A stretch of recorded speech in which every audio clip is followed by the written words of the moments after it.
Hello everyone. तो आज हम पढ़ने वाले हैं work power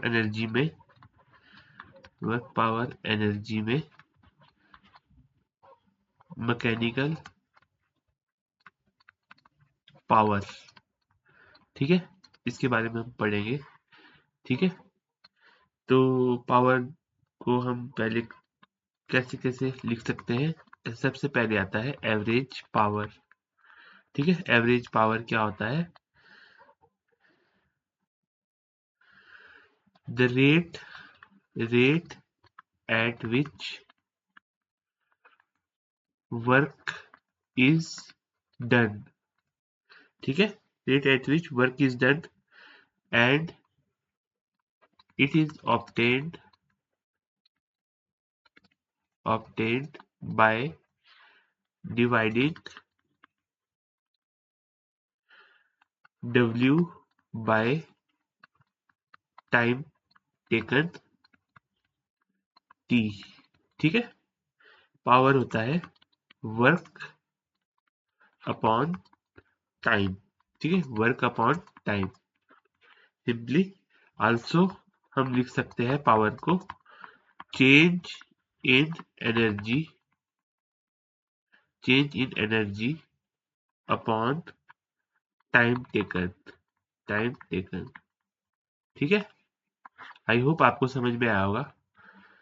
change in energy over time taken. ठीक है, आगे चलते हैं। ठीक है, नोट डाल के लिख सकते हैं हम यहाँ पर since work and time are scalars therefore power is also a scalar। ठीक है, पावर भी स्केलर क्वांटिटी है क्योंकि वर्क भी स्केलर क्वांटिटी है और टाइम भी स्केलर क्वांटिटी है। ठीक है, नेक्स्ट आता है इंस्टेंटेनियस पावर P। ठीक है, इंस्टेंटेनियस पावर P।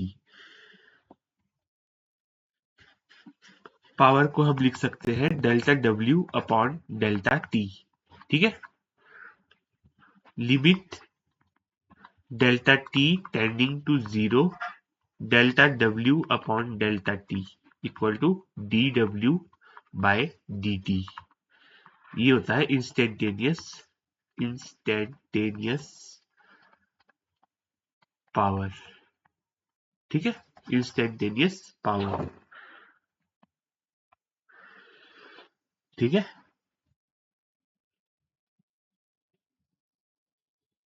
पावर को हम लिख सकते हैं dW बाय dt। ठीक है, d by dt of W को लिख सकते हैं हम F डॉट S। ठीक है, dot product of force into displacement. ठीक है, तो अगर फोर्स कांस्टेंट है,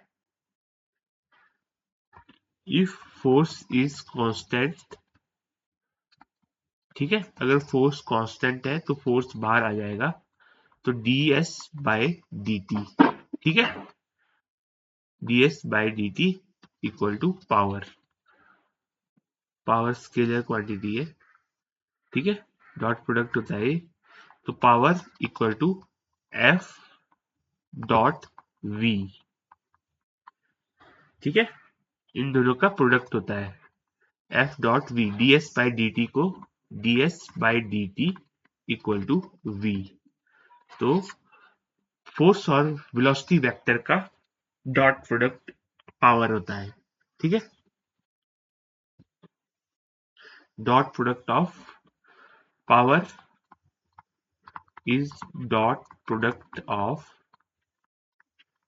of force vector and velocity vector. ठीक है, फोर्स वेक्टर और वेलोसिटी वेक्टर। ठीक है, आगे चलते हैं, कुछ इंपॉर्टेंट पॉइंट्स देख लेते हैं हम इसमें। Important points. ठीक है, इंपॉर्टेंट पॉइंट्स देख लेते हैं। सबसे पहला आता है, नोट करके लिखे, डायमेंशन। डायमेंशन पावर का पावर होता है फोर्स इंटू वेलोसिटी। फोर्स का पावर डायमेंशन होता है mlt-2, वेलोसिटी का lt-1। तो इसका बनता है पावर का डायमेंशनल फॉर्मूला ml² t-3। ठीक है, नोट करके लिखेंगे, और नोट करके लिखेंगे यूनिट्स यूनिट्स है वॉट और joule per second. Joule per second ये है एसआई यूनिट। एसआई यूनिट, ठीक है। सीजीएस यूनिट क्या होगा इसका? सीजीएस यूनिट होता है अर्ग पर सेकेंड। अर्ग पर सेकेंड, अर्ग पर सेकेंड, ठीक है। आगे चलते हैं।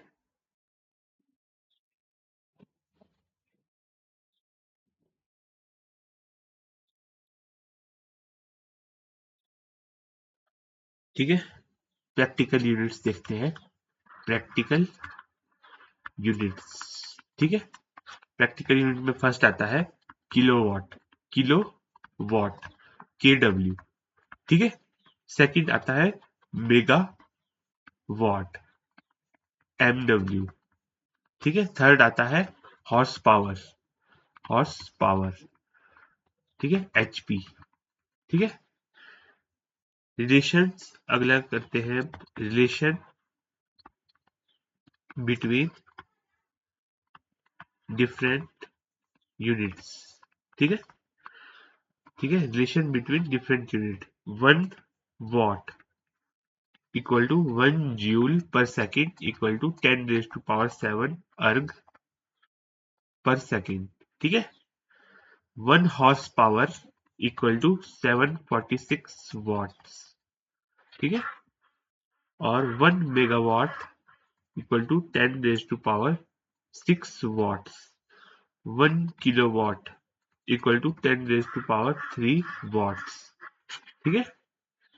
आई होप आपको समझ में आया होगा, ठीक है। देख लीजिए, आगे चलते हैं।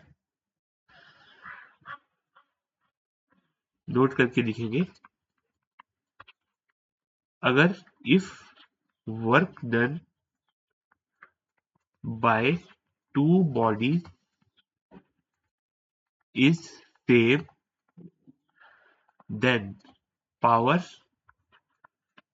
Is inversely proportional to time, ठीक है। If work done by two bodies is same, then power is inversely proportional to time. That is, the body which perform the given work in lesser time possesses more power and vice versa, ठीक है। जो work lesser time में करेगा उसका ज्यादा power होगी, ठीक है, और उसका उल्टा भी होगा, ठीक है।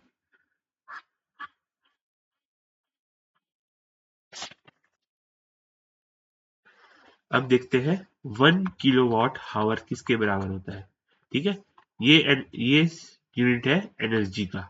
किलोवाट वाट पावर का है, हावर टाइम का है, तो ये यूनिट आएगा एनर्जी का। 1 किलोवाट हावर कितना होता है? 1 किलोवाट 10⁻⁴ वॉट्स इंटू 1 हावर 60 मिनट 60 सेकेंड, ठीक है। तो ये होता है जूल पर सेकेंड। वॉट होता है joule per second into 60 into 60 second. Second से सेकेंड कैंसिल, तो ये बनेगा 3.6 इंटू 10⁻⁶ जूल्स, ठीक है।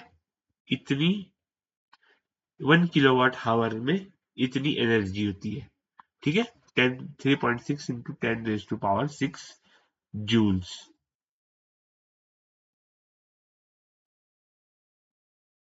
ठीक है,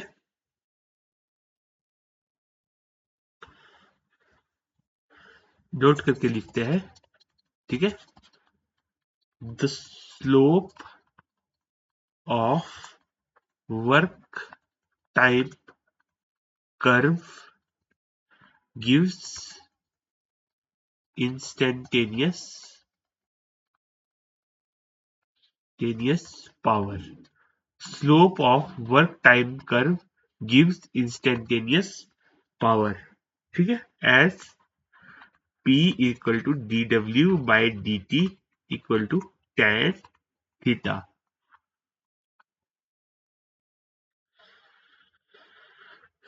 नोट करके लिखेंगे एक और बात, area under power time curve gives work done as P equal to dw by dt, w equal to p dt, area under pt curve. ठीक है, न्यूमेरिकल कर लेते हैं। ठीक है, क्वेश्चन है,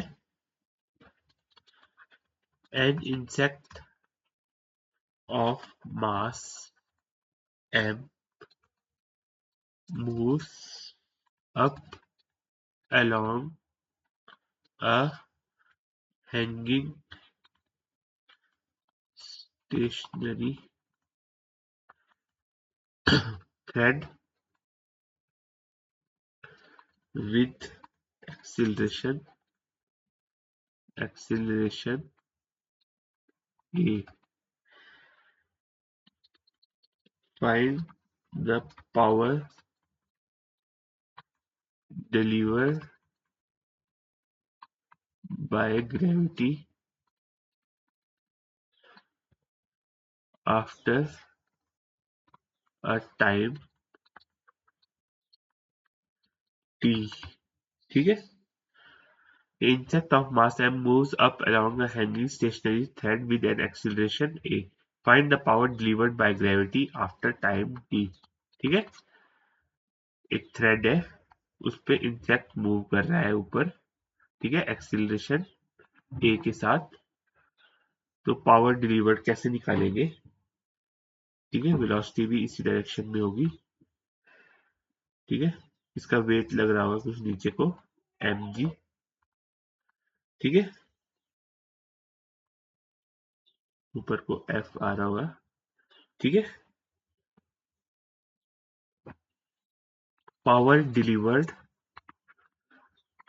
delivered equal to p g equal to mg dot v, force into velocity vector.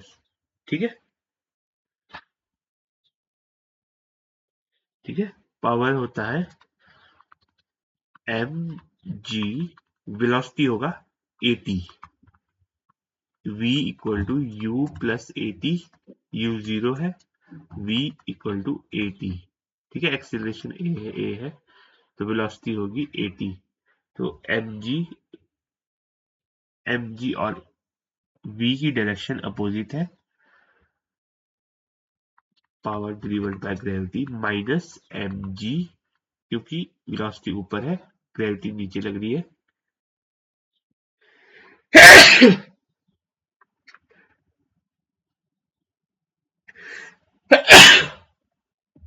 So mg at, power delivered by gravity equal to mg at।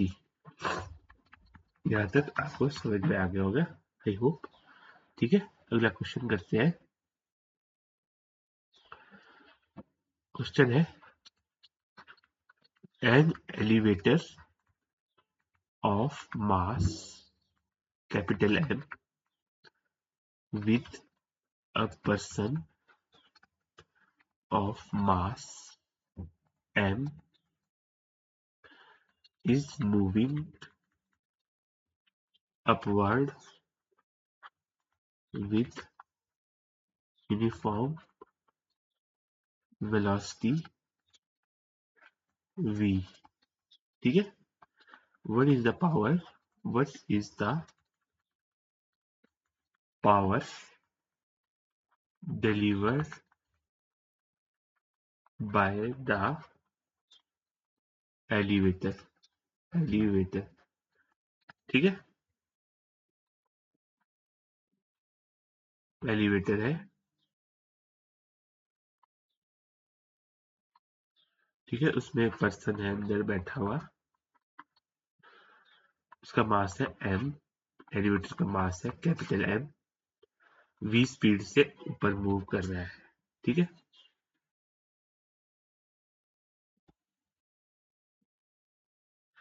ठीक है, पावर डिलीवर्ड निकालनी है। Constant velocity, elevator moves with constant velocity, ठीक है। Velocity से move कर रहा है, कांस्टेंट वेलोसिटी से। Therefore change in kinetic energy equal to 0, ठीक है।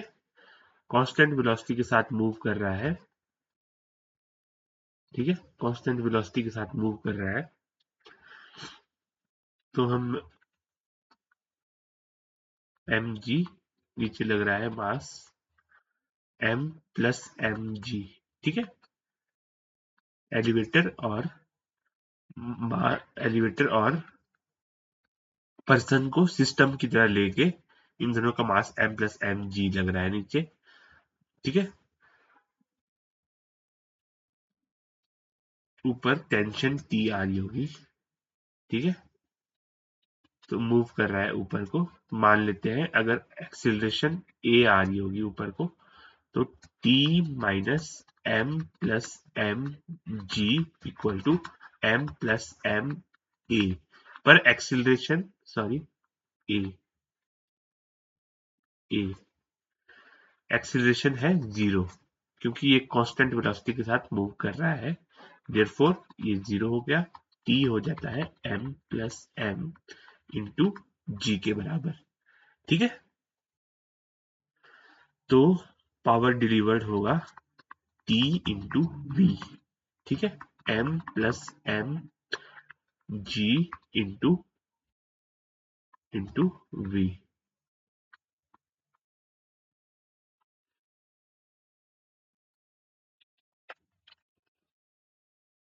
ठीक है। आई होप आपको समझ में आया होगा। Thank you very much.